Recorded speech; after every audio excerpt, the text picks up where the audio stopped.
Greetings and salutations, my most excellent friends. Hope you're having a fantastic day. I know I am. Today, I'm going to sit down and talk to you about one of my favorite toys. It is, of course, the GoPro Hero. Now, for well over a year, I have been using the GoPro. And unfortunately, while in the Philippines, it fell off my wrist into the ocean, lost for all time. I cried. But thankfully, there was a distributor in the Philippines and I was able to secure a new GoPro Hero2. And I have made a few videos about it and reviewed it on the blog. But that is not the point of the video. The point of the video is to go over some cool toys, some cool additions I have made to the GoPro to make it the ultimate rig. You see, this camera, the Canon HF11, is a great camera. It's my primary video camera. However, when I am sitting here an arm length away, it's a very closed view. You don't have a wide angle. And when conducting an interview, say with your neck of the woods project, or if I'm sitting with a park ranger, you really can't do a two-shot with just one hand. You need to have a camera person. And sometimes I don't have another camera person and I hate lugging a tripod around. So I needed a wide angle and the GoPro is perfect for that. And if you've never seen a GoPro, this is it. That's it. The GoPro. It's tiny. It's awesome. And this is, as you can tell, the Hero2. Now, a couple things about the GoPro. Now, the first one I believe had a 127-degree angle, wide angle field of view for its 1080p, 30 frames a second. And it was stellar. It's 5 megapixels. This guy is 11 megapixels and can even go up to 170 degrees for the field of view. Now, I normally keep it at 127 because it doesn't have as much of a fisheye effect. But if you need ultra wide angle, you've got it, and it's freaking awesome. A couple of the other awesome additions to the Hero2 is the original only had this one light for when it was recording, and sometimes if you hit the button, you're like, oh, well, is it really recording? You have to, oh, yes, it is. But here is another light, and on this side, you have another light on the back here, right there, and on the bottom, you have another light. So while you're recording, you can pretty much tell it's actually recording no matter where you're looking at. So it's very helpful for when you have a camera set up and you need to record stuff.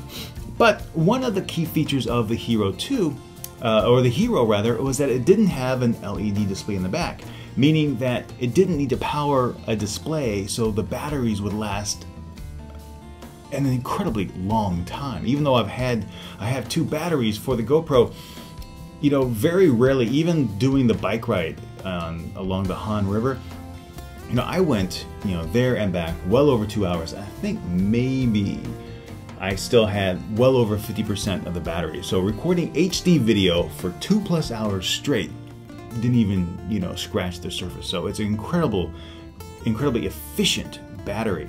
But the Hero2 made some improvements. Now on the side you have an HDMI port with the SD card slot, but that's not the cool part. It's on the other side. Now over here on the top you have a TV out, but on the bottom you have a microphone in slot. And that's what got me really excited about the Hero2, because you can use an external microphone. Now in the Dayaway Kalibo video, when I was in the meat market, I used nothing but the GoPro and the Rode microphone. It was completely blown away by the sound quality and the images I got, which got me thinking. I wanted to make the ultimate GoPro 2 vlog and interview set. So I needed to do a few things. Now the first thing I had to do was to get this guy. This is the LED backpack for the GoPro Hero.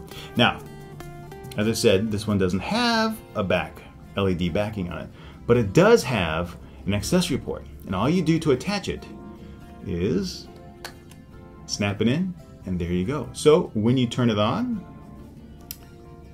the camera is now on, and the backpack is now on, and I can see all my setup. And if I turn this around, you can see me.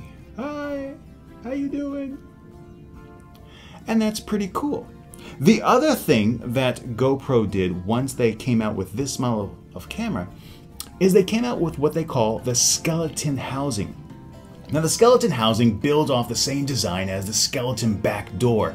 The back door that is used for non-waterproof environments to allow the microphone on the GoPro to pick up some more sound.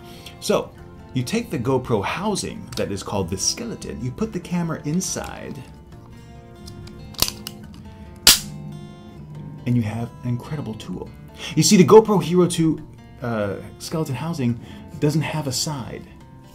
They're open, meaning that the microphone port is now open and can be used when filming.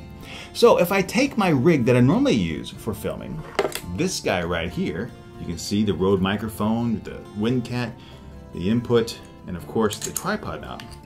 And I use the GoPro tripod mounting attachment and a little skill to actually be able to plug in stuff.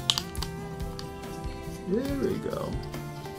You get something that looks like this, and you plug the microphone right into the jack, and now you have a very lightweight, ultra wide angle filming tool that you can actually look at the back and film. So when you're doing interviews, you can do this and be sure, there you go. You can do this and actually be certain that you have yourself and your subject in frame. And if you even have a little bit of doubt, you can go to the 170-degree angle fisheye thing, and you even have that ability. So this is my new rig.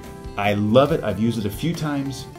It's amazing. So if you have a GoPro and are thinking about getting the skeleton housing to do something like this, don't worry, you'll really appreciate it. So, excuse me. There you have it. Yeah, I'm totally stoked about it. I do need to thank Joe for picking up not only the LED backing, but some other toys for me. Thank you very much, darling. Really appreciate it. Have a great day, everyone. I'll see you next time.